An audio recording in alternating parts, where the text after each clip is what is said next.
안녕하세요. 한정의 의원실 간담회 자료를 설명해 드릴게요.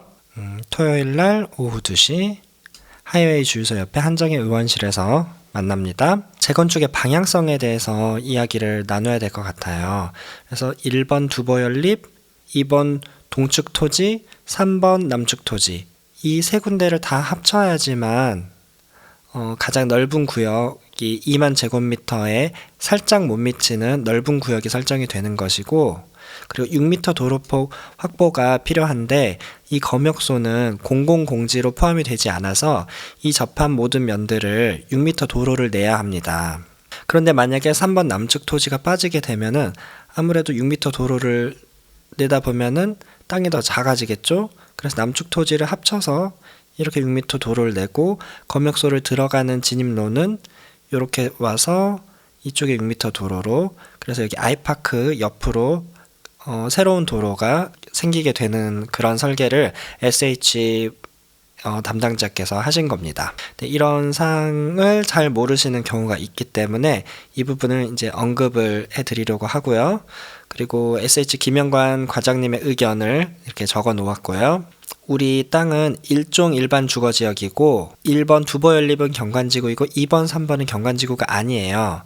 그렇지만은 이 모든 땅은 용적률의 법적 상한이 200%입니다. 층수 같은 경우는 경관지구인 1번 땅 같은 경우는 5층으로 지난해 시조례 법안이 개정안이 통과가 되면서 5층까지 지을 수 있게 되었으나 2번, 3번은 1종 일반 주거지역으로 최대 층수는 4층이에요. 그래서 1번과 함께 참여를 하였을 때 이분들도 5층으로 승인을 받을 수 있지 않을까라고 예상을 하고 있고, 그리고 SH 신속 사업성 분석에는 용적률이 174%였으나 지난주에 서울시에서 2종 일반 주거지역에 대해서 웬만하면 층수를 15층까지 허가를 해주자라는 것이 승인이 되었는데요. 그러한 분위기를 본다라면은 법적 상한인 200%까지 서울시에서 좀 승인이 필요한데 이런 것들이 조금 더 낙관적으로 볼 수 있는 해이지 않나 올해가 추측을 좀 해볼 수가 있고요. 그리고 지금 현재 비대위에서는 두보연립 약 100명 정도의 연락처가 취합이 되고 있고, 그 다음에 동측 토지도 한 15분 정도 이렇게 연락처가 취합이 되고 있고, 남측 토지 같은 경우는 아직까지는 한 분이 연락을 주셨습니다. 공공참여형 가로주택 공모 올해 일정은 아직 미정인 상황입니다. 현재 두보의 재건축 추진위에 국토부 규정 위반 사항에 대해서 간단하게 살펴보면 2014년도 이후로부터 선거도 치르지 않고 주민총회도 하지 않았고, 다음 카페에서 2014년 추진비 입금 현황 글 이후로 회계 관련 글이 없습니다.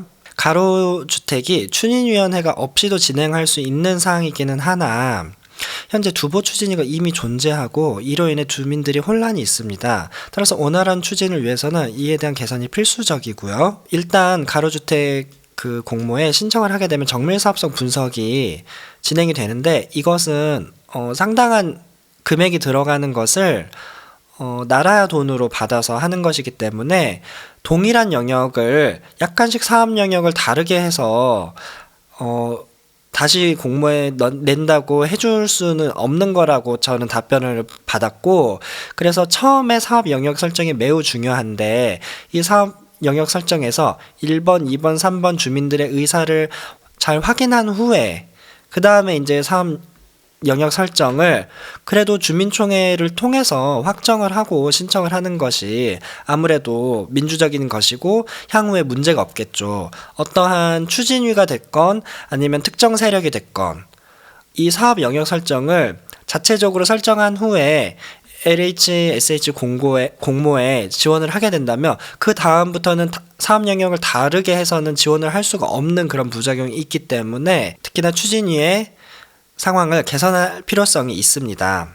그리고 최근에 작년에 가구당 50만 원씩 저희 주민들에게 안전진단을 실시했던 돈 명목이라면서 50만 원씩 다시 입금을 해줬는데, 사실 이것은 이미 2014년도에 6,370만 원, 약 6천만 원 좀 넘는 돈과 그리고 다른 비용까지 해서 약 7천만 원이 이미 지출이 된 건데, 이 안전진단이라는 것은 아무 필요가 없는 절차입니다. 안전진단을 꼭 받아야 된다라고 생각하시는 주민들이 있는데 전혀 그렇지가 않고, 노후도가 만족이 된다라면은 안전진단은 전혀 불필요한 절차이기 때문에 아까운 7천만 원의 돈이 이미 지출이 된 것이고, 근데 그런 것을 다달이 5천 원씩 나가는 돈에서 누적되어서 있는데 그 돈을 50만 원을 다시 돌려준다는 것도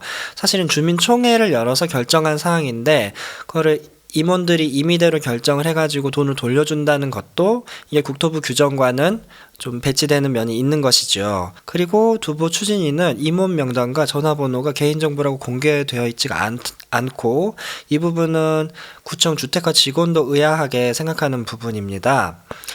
그리고 현 위원장이 SH 사업성 분석 결과를 11월 9일에 수신하였다라고 밝히셨는데, 사실 11월 9일 이후로도 많은 주민들이 문의를 했을 때, 카페에 글을 썼을 때 아무런 반응이 없다가 기다려라는 말만 하고 있다가 이제 몇몇 주민들이 강하게 항의를 하자 2달 후인 12월 31일에 해당 보고서를 공개한 것이고요. 또한 8월에 한정의 의원실에서 이루어진 두보 연립의 가로주택안 자료가 또 공개되지 않고 있습니다. 그런데 이런 것들은 국토부 규정에 보면 업무를 추진함에 있어서 사업시행구역 안의 토지 등 소유자의 의견을 충분히 수렴하여야 한다. 그리고 사업시행구역의 확장 또는 축소는 토지 등 소유자의 과반수의 동의가 필요한 거죠. 이거를 임원들이 맘대로 결정할 수는 없는 사항입니다. 그리고 자치회와 이 월말 보고서를 형식적으로 입출금 정도만 기재를 하고 있는데, 이것은 회계장부라고 볼 수가 없고요. 추진위는 따로 추진위 회의록과 총회에서의 감사보고서가 이루어져야 한다라고 국토부 규정상에는 명시가 되어 있습니다. 그리고 다음으로 현재 서울시의 소규모 도시재생 실적에 대해서 한번 살펴볼 텐데요. 이 표를 보시면 알겠지만은 대부분이 지금 추진이 진행 중입니다. 진행 중에 멈춰 있는 거죠. 그리고 준공 착공은 매우 일부입니다. 약 8%겠죠. 그리고 이렇게 진행이 되는 상황들도 용도 지역을 살펴본다면은 대부분 2종 그리고 3종입니다. 혹은 준주거 준공업이고요. 사실 1종 같은 경우는 단 한 건입니다. 이렇게 2종, 3종 준주거 준공업 지역도 이렇게 추진하기가 힘든데 1종 같은 경우는 더욱 힘들겠죠. 이유는 간단합니다. 사업성이 쉽지가 않기 때문인 거고요. 지금 작년까지는 서울시에서 2종 일반주거 7층 이하 지역에서 15층까지 층수 완화를 해주지를 않았었는데요. 올해 1월 15일인가요? 이제 서울시에서도 2종 일반주거 지역 7층 이하 지역에서도 임대를 많이 놓고 조건을 충족시킨다라면은 15층까지 층수 완화를 해주자라는 그런 이제 결정을 하였고, 이는 이렇게 실질적으로 주택 공급 실적이 안 나오기 때문에 그것을 개선하는 어떤 정책 방향성으로서 지금 이게 진행이 되고 있는 것입니다. 따라서 우리는 일종 경관지구이지 않습니까?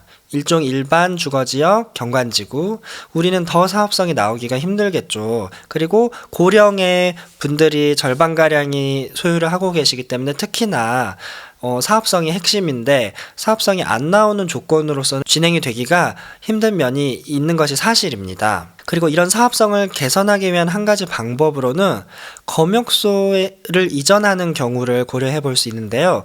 검역소는 현재 농림수산부 소속의 땅이고 이것이 공공공지가 아닌데요.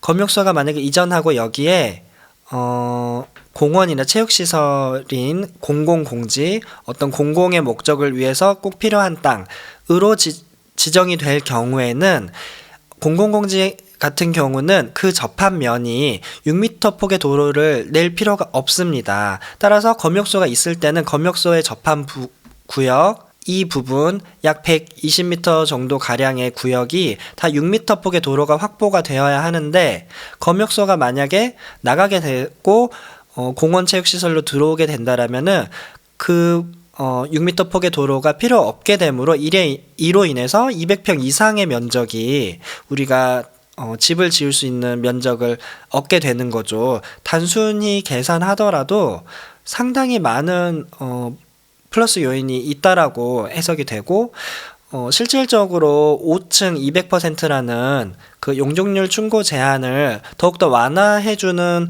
정책과 법령 개정이 있지 않는다라면 현실적으로 검역소 이전에 대한 요청이 사업성 개선에 상당한 부분 개선 효과가 있을 것으로 기대합니다. 그래서 한정혜 의원실에 그리고 장상기 시의원과 김영철 보좌관님께는 이런 부분들을 좀 전달을 드리려고 합니다. 이상입니다.